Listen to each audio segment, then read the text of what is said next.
अगे फूलल हालौ झूलल रहतौ पियावा नैलो भइतौ।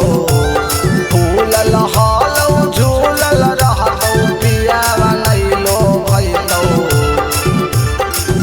अगे 12 बजे रतिया में दियावा बुतैतौ। खोली के तोर चोली दोनों भोपू के दावैतौ। 12 बजे रतिया में दियावा बुतैतौ। अगे खोली के तोर चोली दोनों भोपू के दावैतौ।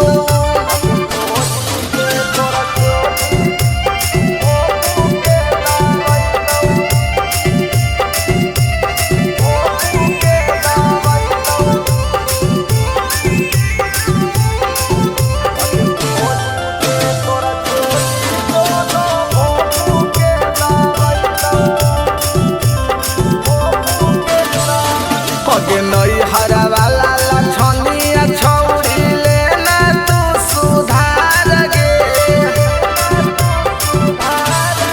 अगे से जिया पर भतार तोरो कर दऊ नहीं रोज प्यार गे।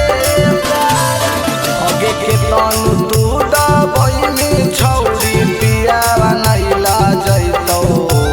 के तनु तू दबैनी छौरी पियावा नैला जैतौ। अगे 12 बजे रतिया में दियावा बुतैतौ। खोली के तोर चोली दोनों भोपू के दावैतौ। 12 बजे रतिया में दियावा बुतैतौ। अगे खोली के तोर चोली दोनों भोपू के दावैतौ।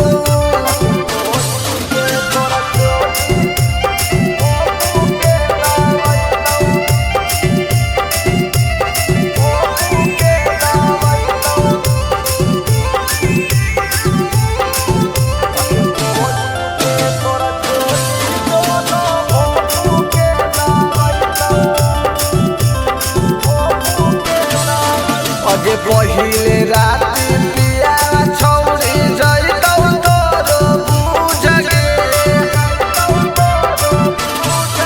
अगे नासल हकौ चिजावा छौरी हकौ नहीं तोर सुध गे। अगे राहुल रफतार के खाइल जुठावा भतारा खैतौ। राहुल रफतार के खाइल जुठावा भतारा खैतौ। अगे 12 बजे रतिया में दियावा बुतैतौ। खोली के तोर चोली दोनों भोपू के दावैतौ। 12 बजे रतिया में दियावा बुतैतौ।